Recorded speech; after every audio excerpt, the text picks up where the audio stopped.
하나님께서 손해본 100달란트를 더 많은 것으로 갚아주실 것이라는 예언자의 말에 힘을 얻은 아마샤는 하나님의 뜻대로 에브라임 용병들을 돌려보낸 뒤 전쟁터로 향합니다.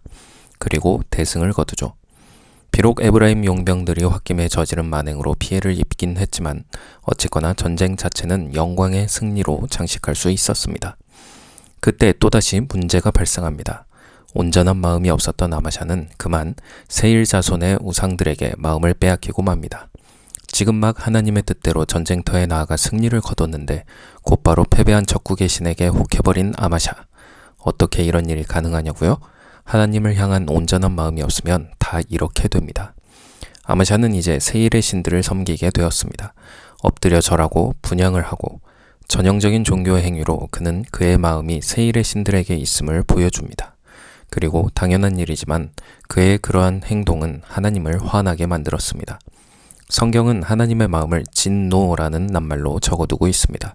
분노의 폭발, 하나님의 마음은 그랬습니다. 하나님께서 진노의 표현으로 가장 먼저 하신 일은 예언자 한 명을 보내시는 것이었습니다.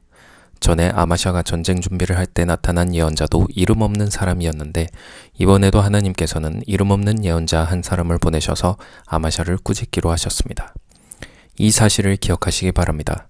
여러분이 하나님께 복을 받아 세상에서 잘 나가는 날이 올 때, 그리고 그 승리에 도취되어 하나님을 까맣게 잊고 세상의 가치들을 하나님 자리에 놓고 살아가게 될 때 하나님께서 가장 먼저 하시는 일은 바로 예언자를 통해 꾸짖으시는 것입니다. 그리고 그 예언자는 여러분이 상상하는 위대하고 유명한 인물이 아니라 어디서 굴러먹다 온 갯볕 따귀인지 알 수 없는 이름조차 들어본 적 없는 사람일 수 있습니다. 오늘 아마샤를 꾸짖으시는 하나님의 방법이 그렇습니다. 무명의 경고, 하나님의 방법입니다. 전쟁을 준비하던 아마샤는 그래도 무명의 경고를 받아들일 줄 알았습니다. 그래서 전쟁에서 승리를 거둘 수 있었죠. 그러나 전쟁에서 승리한 아마샤는 이미 예전의 아마샤가 아니었습니다. 그는 스스로의 힘에 자신감을 가지게 되었고 무명의 경고 따위는 귀에 들어오지도 않을 만큼 기고만장해 있었습니다.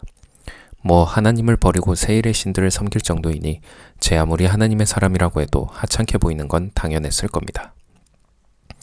아마샤는 이렇게 말합니다. 너 뭐야? 우리가 너한테 왕의 참모자리를 준 적 있어?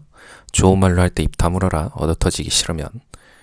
어떻게 이런 말들을 내뱉을 수 있을까요? 간단합니다. 마음속에 하나님이 없어서 그렇습니다. 마음속에 하나님이 없으니 하나님의 사람도 별것 아닌 존재로 여겨졌던 것입니다. 사실 하나님의 사람이 별것 있습니까? 하나님께서 보내셨고 하나님의 말씀을 전한다는 것 말고는 내세울 게 하나도 없는 게 하나님의 사람입니다. 특히나 이렇게 무명의 예언자인 경우에는 더욱 그렇죠. 그가 가진 것이라고는 하나님께서 부르시고 보내셨다는 소명의식, 그리고 하나님께서 맡기신 그분의 말씀, 그게 전부입니다. 하나님을 사랑하고 경외하지 않는 사람에게 그는 정말 아무것도 아닌 하찮은 존재일 뿐이죠. 아마샤에게 무명의 예언자는 거지나 다름이 없었습니다. 그런 아마샤에게 예언자는 이렇게 말합니다. 임금님이 이런 짓을 저지르고도 제 경고를 듣지 않으시니 하나님께서 임금님을 멸하시기로 결정하셨다는 것을 알겠습니다. 아마샤가 무명의 경고를 들었다면, 전쟁 준비를 할 때처럼 이해득실을 따지면서라도 주님의 뜻을 받아들였다면 그의 인생은 달라졌을 것입니다. 하지만 이미 세상의 마음을 빼앗겨버린 아마샤에게 남은 길은 멸망뿐이었습니다. 사람들은 무명의 경고를 잘 듣지 않는 경향이 있습니다. 세상에서 좀 잘 나간다 싶은 사람들은 더욱 그렇습니다. 하나님께서 복을 주셔서 그렇게 잘 살게 된 것인데도 마치 스스로의 힘으로 이룩해낸 것처럼 콧대가 하늘 높은 줄 모르고 치솟습니다. 그래서 자기가 최고인 줄 알게 되고 자기보다 조금이라도 못해 보이는 사람들을 죄다 우습게 여기고 깔보게 됩니다. 특히 그들은 무명의 예언자들을 아주 하찮게 여깁니다. 자신들의 사회적 지위에 걸맞는 유명한 예언자들은 그나마 조금 신경을 쓰지만 사회적으로 내세울 것 하나 없는 예언자들은 마치 무슨 걸레라도 본 것처럼 피하고 업신여기는 게 그들의 태도입니다. 당연한 이야기지만 그들은 그 별 볼 일 없는 예언자가 아무리 하나님의 말씀을 전해도 전혀 듣지를 않습니다. 오히려 그 예언자를 다그치고 꾸짖으며 심지어 협박까지 합니다. 마치 자기가 이 세상 물정 모르는 예언자를 가르치기라도 하겠다는 듯이 말입니다.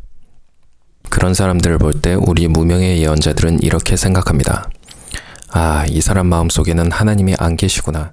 하나님을 버렸으니 하나님께서도 버리시겠구나. 그럼 얼마 지나지 않아 망하겠구나. 이 땅에서 망하지 않으면 영원한 멸망에 처해지겠구나. 하나님의 말씀을 전했는데도 듣지 않으니 내가 더 이상 어떻게 할 수가 없겠다. 안 됐지만 잘 가라. 내 선택에 책임을 질 날이 올 것이다. 여러분 눈에 아무리 하찮아 보이더라도 그 사람이 하나님의 사람이라면 그의 말에 귀를 기울이시기 바랍니다. 무명의 경고를 귀담아 들으셔야 합니다. 하나님께서 여러분을 용서해 주실 마지막 기회입니다. 그 경고를 듣지 않으면 이제 여러분에게는 멸망을 향해 스스로 걸어가는 일만 남게 됩니다. 그런 일은 피해야 되지 않겠습니까? 아마샤는 무명의 경고를 무시했습니다. 오히려 예언자를 협박했죠. 예언자의 마지막 한마디 쓴소리조차 그의 귀에는 전혀 들어오지 않았습니다. 그는 이미 혼자서도 이 세상 잘 살아갈 수 있다는 높은 자존감과 강한 자신감으로 똘똘 뭉쳐 있었습니다. 하나님의 사람 따위, 하나님의 말씀 따위 그에게는 이제 더 이상 아무것도 아니었습니다. 그런 사람이 하는 일이란 뻔합니다. 자기 실력으로 세상 사람들과 맞붙는 것이죠. 자기 실력으로 승리했다고, 자기 실력으로 성공했다고 생각하는 사람이니 다음 싸움에서도 자기 실력으로 승리를 쟁취할 수 있다고 생각하는 게 당연한 일 아니겠습니까? 아마샤는 자기의 정치적인 수완과 탁월한 전략으로 전쟁에서 승리를 거뒀다고 생각하고는 참모들과 상의한 뒤 북쪽 나라 이스라엘에 시비를 겁니다. 여러분들도 잘 아시겠지만 세상이 어디 그렇게 호락호락합니까? 정말 거칠고 사납고 무서운 게 세상입니다. 특히나 경쟁 관계에 놓인 사람들은 그 정도가 더욱 심하죠. 상대방을 죽이지 않으면 내가 죽는 무한 경쟁의 현장 속에서 그 누가 우리의 요구를 곱게 들어주려 하겠습니까? 대놓고 전쟁을 벌일 수 있었던 과거에는 말할 필요도 없었습니다. 이스라엘 왕 요아스는 유다 왕 아마샤에게 까칠하게 나왔죠. 아마샤는 그런 요아스를 우습게 보고 전쟁을 벌였습니다. 그리고 결과는 대참패였습니다. 아마샤는 포로로 잡혔고 예루살렘 성벽은 무너졌으며 성전의 보물들은 약탈당했고 많은 인질들이 사마리아로 끌려갔습니다. 축제의 날이 될 줄 알았던 그날은 국치일이 되었고 아마샤는 더 이상 강력한 왕권을 행사할 수 없게 되었습니다. 아마샤와 관련된 나머지 일들을 알고 싶으면 열왕기를 보라고 역대기를 기록한 주님의 사람은 말합니다. 하나님의 눈으로 바라본 역사에서 그러한 것들은 별로 다룰 가치가 없다는 게 그의 판단입니다. 아마샤가 무슨 업적을 남겼는지는 중요하지 않습니다. 그가 온전한 마음 없이 하나님의 뜻을 행했고 결국 하나님을 떠나 자기 실력으로 승부를 걸었다가 망했다는 사실, 그 사실 하나가 가장 중요하다는 게 성경의 평가입니다. 아마샤는 결국 살해당합니다. 반란이 일어났거든요. 하나님을 떠나서 자기 실력으로 성공하려 했던 아마샤, 그 최후는 비참한 죽음이었습니다. 하나님께서 마지막으로 주신 무명의 경고를 무시한 그에게 더 이상 하나님의 도우심은 없었습니다. 결정적인 패배 이후 그의 인생은 멸망을 향해 달려갈 뿐이었습니다. 하나님의 도우심으로 성공한 사람이 하나님을 떠나서 무명의 경고를 무시하면서까지 자기의 실력으로 살아가려고 하면 어떻게 되는지 아마샤는 잘 보여주고 있습니다. 교회 안에도 아마샤 같은 사람들이 참 많습니다. 죄송하지만 그들은 모두 다 아마샤처럼 될 것입니다.